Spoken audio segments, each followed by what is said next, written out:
The moment a client asks for changes in your design, the quick fix often turns into an afternoon of frustration. As part of my series comparing ChatGPT and Gemini in the design process, in this video we see how they handle replacing parts of your design with reference images. Let's see how accurate they are in achieving those changes quickly. As an example, let's imagine you've designed this living room, but your client isn't happy. The brief did ask for a fusion of Scandinavian and Japanese style, which is what you kind of got here, but they want more contrast, they want more color. You've sourced this real sofa from a website, you've sourced this chair, you've sourced this painting to add more color, add more contrast. Now you could go into Gemini or ChatGPT and just simply prompt in changes, but you're not using real objects. So the reason why I'm showing this example, you'd want to use real furniture, real objects. You could use this same system with your graphic design, your product design, where you take imagery from reference images, and it could be simply a logo or another kind of design element, and see how you can replace parts of your overall design. So I'm using this as an example. But I do want to go over some of the things that I find that frustrate people in using ChatGPT and Gemini in generating these changes. What I've noticed with people getting frustrated is that they prompt in a very conversational manner, as they would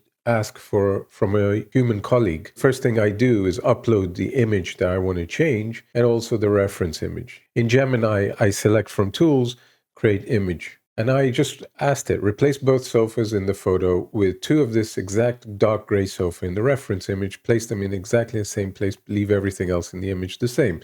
Very simple prompt, and it did it. Yeah, Gemini generally in that kind of prompt will give you more often than not the result that you want. And then I uploaded the chair, the reference chair, and I said, good, now replace both the armchairs of the image you just generated with this exact armchair in the attached image. Keep the placement the same and everything else the same in the image. And it gave it to me not in the right aspect ratio, and it's all squashed up. The reason that is that Gemini has an issue with aspect ratio, keeping aspect ratios. It took the aspect ratio of this uploaded image and generated the image using that aspect ratio. So I said to it, to the aspect ratio of the original. Again, I'm talking to it like a human, but it gave me the original image, original sofas, and the original chairs just in different colors. You can see that I'm just kind of trying to communicate it with it as a human, expecting it to understand, and that's not how an AI model works. So I think it's really important to actually show also how things do go wrong and why you might get frustrated at these models. Another thing that people do that I've noticed, they'll upload multiple references, or they'll ask for multiple changes in an image. So here we have 3 different changes essentially, or even 5, 2 chairs and a television to replace. And I've asked it, replace the sofas in the photo with 2 of the exact gray sofa in the reference. Make sure you put the same cushions in the photo of the replaced sofas. Also, replace the 2 armchairs in the photo with 2 of the exact yellow armchairs in the reference image, and replace the TV in the photo with the painting in the reference. Keep everything else the same. It didn't get it right. It just put the screensaver of the television. It didn't replace the television. The sofas are the original sofas just in gray, and the armchairs are just made up. Yeah, something similar to the reference. When you give it too much to think about, too much to do, it starts predicting in its own way based on what is written here. It understands to replace these objects because it understands the text that you're giving it. The complex instructions will cause it to have issues. And I even asked it, why did you not manage to do what I wanted? And it explained that to me. It says it's too much. You're giving me too much to do. And I asked it to write the prompt as I should have written it, but it's still too much. Like, you shouldn't give it multiple tasks to do in a single image, at least not in Gemini. And also the same is true for ChatGPT. We will compare this. If I go back to the previous example that I showed, where I explained about talking to it conversationally, once you start going down the road of a chat, and things start veering away from the direction that you want, I find that often it starts losing context down the chain, where you're back to square one, or you're not getting the result. The chairs have not been changed. The television, it didn't do anything to it. Here, for example, this shelving unit, it turned it into white when the original was Japanese style wood. It took it upon itself to change it as it pleases. And that's because of starting poorly and the context, it losing context, because you're now trying to correct the previous result, and it's now having to figure out the whole context of the chat, and it gets confused. The best thing to do when this starts happening in your chat is start a new chat. Take it a step at a time and be specific about what you want. I've uploaded the image of the living room. I've uploaded the sofa. I said replace the two sofas in the photo of the living room with the exact same sofa in the reference image. In this case, replace is fine. You could be even more specific and more hand-holding, and that's the point I want to make. You've got to hand-hold your AI or Gemini, Nano Banana Pro, and ChatGPT, both of them. You have to handhold them, explain explicitly what you want. And then I write, keep the cushions in the photo and place them on the dark gray sofas you are replacing with, and keep everything else in the photo exactly the same. What I did not write here, and I should have written, is make sure to generate the new image in the aspect ratio of the image that you're uploading. But it did the job, kept the cushions and the throw that's on it as I wanted it. Now that we've got a good result, I've uploaded the armchair and I've said, using the new image you just generated as the main photo, it's telling it, you're going to take that image now as your base photo, as your base image, replace only the two armchairs in it with the exact same yellow armchair in the attached reference image, I should have written. Keep the rest of the image you just generated the same, including the aspect ratio. I'm being more specific than I was previously, and I'm using action words. You've got to tell it to remove something. You've got to tell it to move it, to rotate it. So now we've got a new base. And I uploaded the painting, and I said, using the new image you just generated in the main photo, replace only the television with the framed painting of the exact artwork attached so it sits realistically above the fireplace. Keep the rest of the image the same, including the aspect ratio. It didn't keep the proportions of the painting the same. So this is a vertical painting, but it gave it to me in a horizontal. The television shape, I think this is what's happening in this case. There's a step missing here. What I would do after this step is say, remove the television. I would say, using the last image you generated, remove the television from the wall above the fireplace, keep everything else the same. Yeah, keep the rest of your image the same, including the aspect ratio. And then we would have gotten an image with it with a blank wall here. And then you take that image and add this photo and say, place this artwork above the fireplace that's framed, give it a description of the frame if you want, and keep everything else in the image the same, including the aspect ratio. So you take it a step at a time. But that's how I would use references. If you're going to use multiple references to edit your designs that you're editing, is the kind of final image that I got. Now, if we compare to ChatGPT, I went through the same process. I used the same prompt with that conversational manner, and you can see that it already kind of got it right, but not quite. Something to notice about ChatGPT is it generates this aspect ratio. It doesn't keep to the original. This is much more 16:9, like your television screen. In ChatGPT, they give you a slightly narrower image. I can't generate a 16:9 for some reason,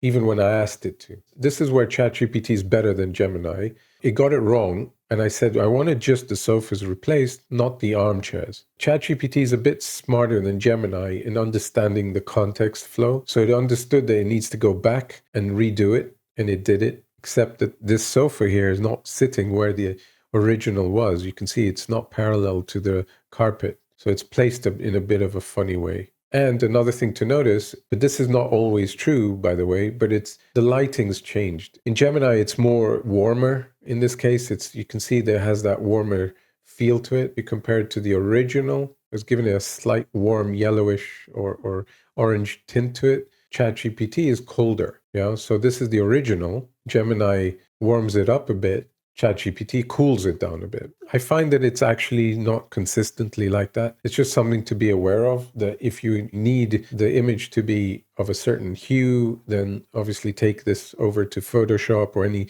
software you're using and apply your changes. ChatGPT, again, in the conversational manner, did similar things where the chair's not quite the same, but it was a bit more understanding of what I want, except here it changes the architecture. There's a doorway in the original image there, see? And then there's the fireplace and television.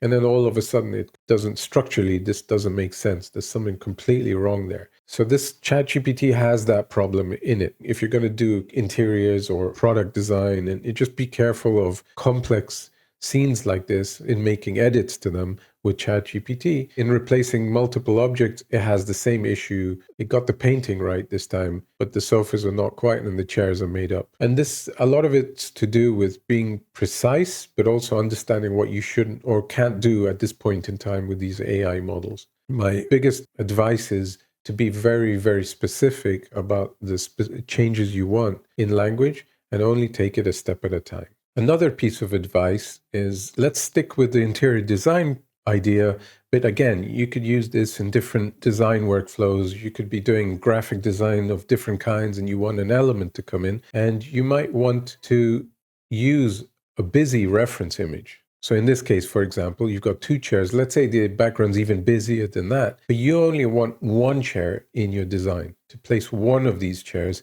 inside the interior that you're designing. But the AI might grab this and make an assumption that you didn't want, which is I'm going to place both of them in the interior instead of just one. Even though you've prompted it, place just one red chair into this interior design and keep the rest of the image the same, it might still get it right, or it might actually get confused. So what I advise is remove the background and just isolate one of the chairs. Create a new reference image. So in this case, I said remove the farthest chair and the background, leaving only the nearest chair on a pure white background. It's easy for it to read. So I get this image. ChatGPT can do the same thing. It gave me the same image. And notice in ChatGPT this time it's warmer, whereas in Gemini I actually kept the lighting the same as the original, just as an weird anecdote there. But now I have a clean image that I can use for a reference. Now I can download this. So click here to download. All the images that you get from Gemini, you can just simply come in here and click download or just copy them. If you copy the image here, you're going to get a lower resolution. When you download, you're downloading the full size of it.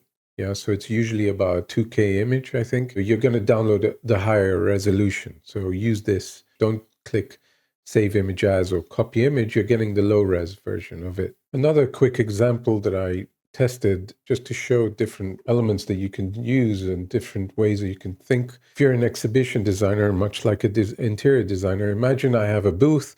I'm going to present myself as an AI advisor in some exhibition and how to build workflows using AI. So I've generated this fake exhibition stand. I took a photo of an exhibition stand. What I did is I told it, go into my website, read up about me, and design it using this, a reference of an exhibition booth, and generated that image. What I thought I'd do, though, is consider if I'm a graphic designer, I'm an agency, I want to redesign that the client's not happy, wants the name here rather than on this left wall, and wants certain changes, wants more color. You can go into your design that's ready for print, for example, that you've designed in Adobe Illustrator, make the changes you want, add the color, change the text, and redesign the wall. I prompted it here using the photo of the exhibition stand as an absolute geometric template. Do not change the aspect ratio, camera angle, or stand geometry of the photo. Map the graphics from graphic design attached into the right stepped wall of the stand. The GM Gormoshe logo, subtext, and the four colored icons must be placed in the exact same relative positions in the source design. I'm being precise with it. I'm not talking to it like as if I would just tell a human. Render the teal, purple, red, and green icons as flat, punchy colors, high saturations to mimic a high-quality vinyl print, ignoring the environmental yellow light. Replace the content of the physical TV on the right with the layout shown in the design file. It's not got too much information there. I just took my website, my homepage, and placed it in there. The output must be a pixel-perfect overlay, which is asking too much of an AI image model, to be honest, on the original's photo structure. An AI image model doesn't think in terms of pixel-perfect. It diffuses, it predicts every pixel based on the way it's been trained. So it did generally a good job, except it got the aspect ratio wrong. I did say, but you generate in the same aspect ratio of the photo, so it fixed itself. Generally, mostly right. Yeah, it got the television and the logo right. The only thing it got wrong is this icon is it's not green in the middle, but the rest is correct. So that means you as a designer, if you're designing booths, if you're designing print material for the exteriors, for interiors, you can at least visualize what your design's going to look like for for real. And you don't need to use a 3D rendering. You don't need a 3D model for it. You can just use Gemini or ChatGPT. And then I said to it, okay, I uploaded this icon of a delivery truck. And I said, use the last image you generated as the main base photo. Again, I'm going step by step. Replace the icon for delivery with the exact one in the image attached. Keep everything else in the photo exactly the same, including the aspect ratio. And it did it. Got it right there. So even that little change where I don't need to figure out how do I place that in Photoshop in the right perspective, or I don't need to go into 3D software, I can just make these quick changes here using Gemini and visualize it in the space that hopefully is going to be my exhibition. I did try this with ChatGPT. I tried it. I gave it the same kind of prompting. I was a bit different in my prompting, but still being precise, saying keep everything else unchanged, same camera angles, framing and lighting, same stand geometry, and TV stays exactly where it is in the photo. Do not redesign, reinterpret, add, remove, or rearrange anything. It got that wall right, except again, slight change here, and there's a bit of few changes inside. But again, here we're using it just to visualize. The goal isn't to create a final render. It's just purely for design process, right? We're in the workflow of designing. And I tried to make another change with ChatGPT where I gave it the graphic for the left wall. So you can see that the left wall has this kind of almost upside down L shape because there's this little room in the back. And I tried to see if it could figure that out. And ChatGPT just kept getting wrong the structure. It just started messing up this where the two walls join. Because what's happening here, it's taking this image, the previous one we generated, and then it's having to figure out this area and keep everything else the same, because that's what the prompts asked. But for some reason, it doesn't know how to manage these situations. And we saw that with the living room, where it messed up that wall with the fireplace. It got the text right, and Gemini didn't have that much of a problem. It was able to kind of keep the structure of the booth, although it kept that television there. So I did say, remove the TV on the left wall and apply the text in the reference I gave you. Here I was very basic in my prompt, to be honest, and it removed that television and put that text, and in keeping the structure of the booth the same. So that's where Gemini is better, whereas ChatGPT does make those mistakes. In terms of quality of image, though, I think they're equal to each other when you really look at it. And at the end of the day, in this kind of situation, you're not actually getting final images for print or anything. And you can always, and you should always, if you're going to use really high res, go to Photoshop, upscale your images and do your image changes inside an application like Photoshop for final output of what you need. So that's, in a nutshell, an overview of how you can use your reference images to help you in your design process, in imagining and visualizing the changes quickly that you'd like to see. And you can see they're very quick. Yeah, it's Gemini especially is much quicker than ChatGPT, but ChatGPT has gotten quicker, I've noticed a bit, and it's now producing reasonable results. So in terms of quality, they're very similar. I prefer Gemini generally, but often I do go back into ChatGPT because ChatGPT can do things that Gemini can't. For example, creating PNGs with transparent backgrounds.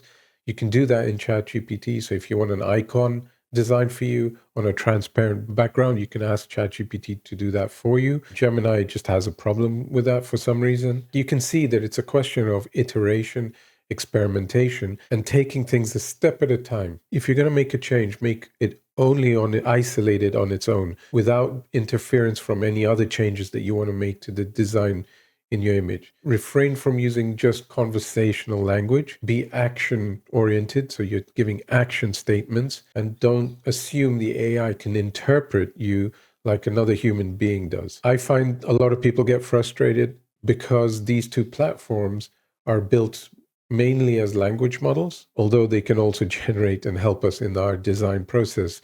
You just have to learn the way that they interpret your words. And your words, those prompts, even a switch of two words, if you just replace a word or you kind of just rephrase it, the change can be huge and more accurate depending on what you're doing. So I hope this video was helpful. If you liked it, Click the like button and do subscribe to my channel to see more of this series where I compare ChatGPT and Gemini in the design process. If you want to see how you can use your sketches and your early design sketches and doodles and concepts in generating new renders and new design ideas, click on this video link here. And if you want to see how you can use your reference images and extract the information about them, the style, the tone, the composition, and see how they can help you design new ideas, then click on this video link here.